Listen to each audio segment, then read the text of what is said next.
Hi, it's Kevin May, the Editor-in-Chief of PhocusWire. So I'm joined here, Seamus Conlon, the CEO of cruise.co.uk. Welcome, Seamus. How are you doing? Thank you, Kevin. Well.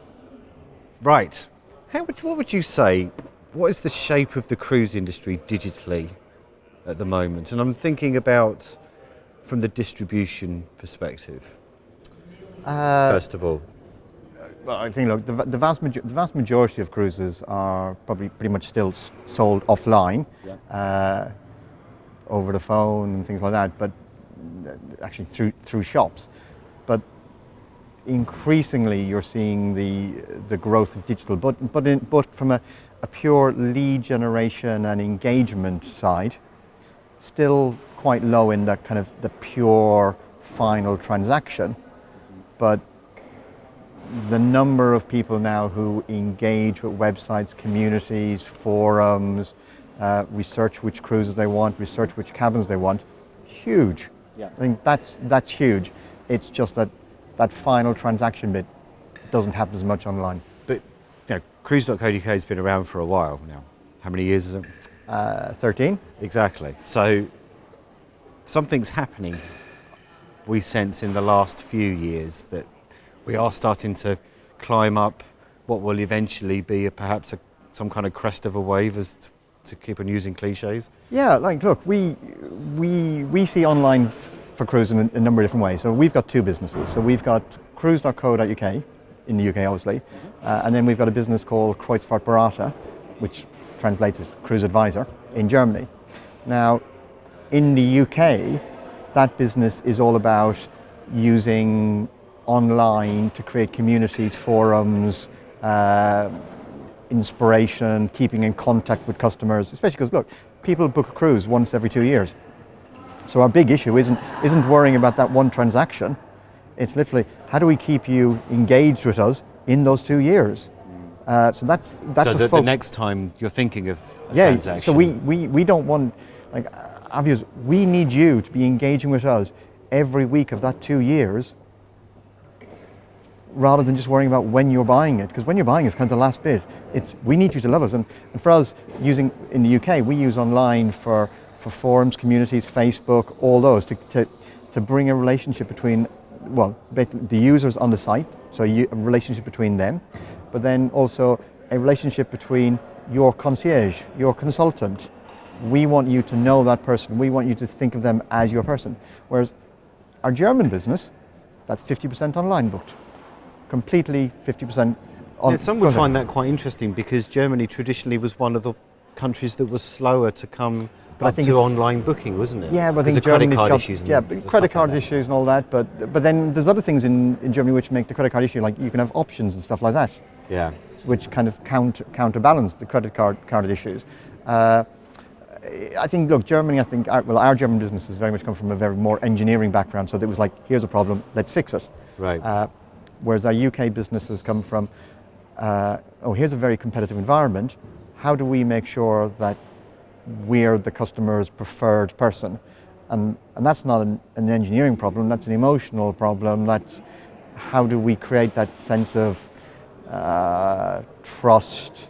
How do we demonstrate the knowledge? So they've both addressed different problems. Now, the challenge for cruise.co and KFB now is, how does the UK take on some of that simple, pure transaction stuff, and at the same time, how do we bring that level of customer engagement with the company, with the consultant, that personal bit?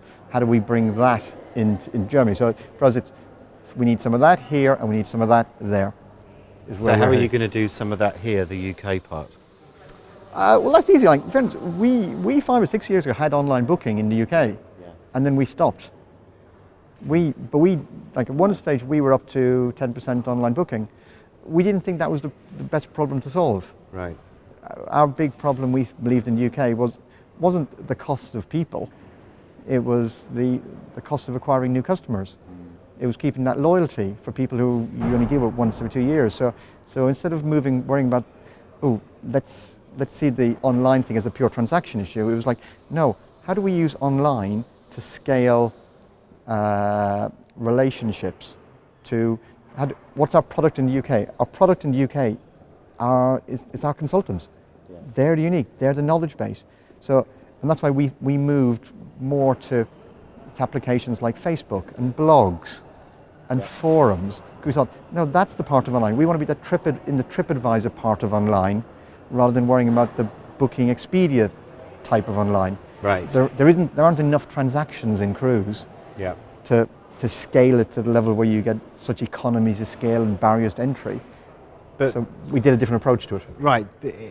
In Germany, there is a very well-known cruise online travel agency that's raised an awful lot of money, and they have gone down that route, Streamlines. No, they haven't actually got online booking.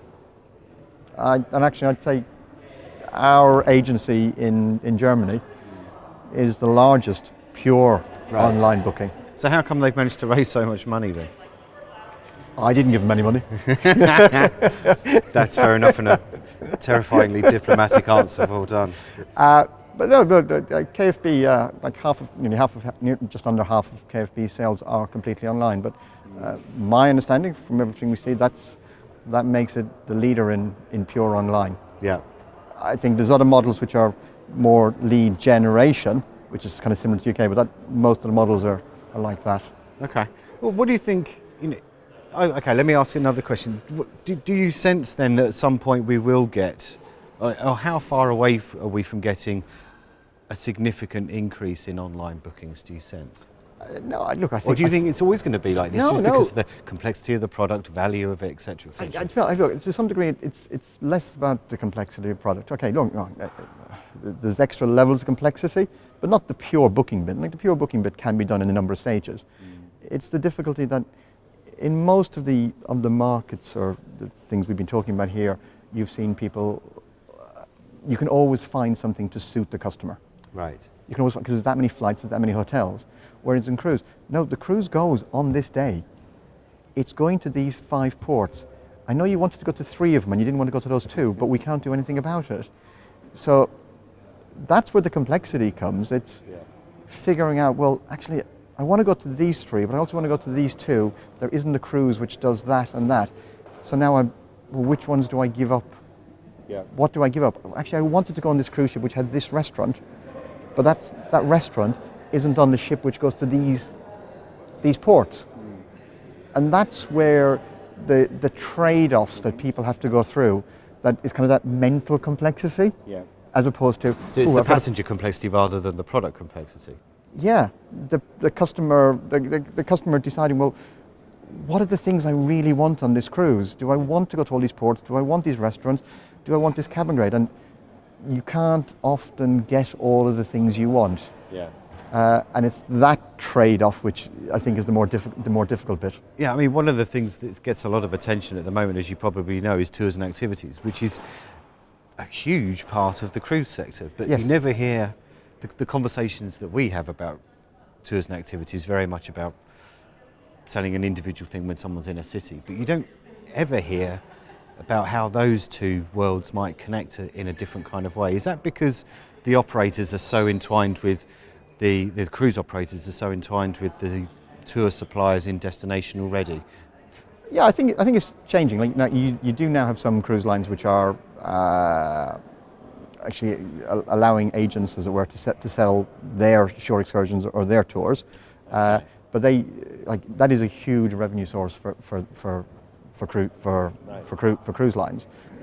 You are seeing suppliers coming in who are doing that, but cruise lines have such an easy route to market to their customers. Yeah. And a lot of customers still book them when they're on the ship because they're walking around to other customers. They're talking to other customers saying, well, where are you getting off? Oh, I'm getting off to go see this. I'm going to go see this. And they go, oh, actually, I might do that. Yeah. So there is a lot of that as well. Yeah. Okay. And finally, I mean, I don't think you can go a month by month without some operator saying, you know, we have the most tech-savvy ship in the market and things like that. But they have kind of they are very tech savvy. They are very big cruise ships now, are very tech savvy. Savvy. I think I was like Royal Caribbean and the speed of the bandwidth and I think Princess have got their medallions. Everybody's got their kind of little And that's RFID because band. there's a passenger requirement. That's the kind of stuff that they're asking for, rather Yeah, than... look, you got to remember, like the passengers, like these are, the majority of cruise line passengers are kind of late 40s, 50s. I'm in that age group, late 40s. But I'm like I expect technology. Yeah. Like this notion that cruises are full of very old people who aren't technological. No. They're full of our parents who are updating Facebook Who as are, well. yeah. Right? They are very tech savvy people. Okay, they might not be Snapchatting each other all around them, but they literally they can may use well be. they can use most applications. They use most applications. In fact, that generation have more time.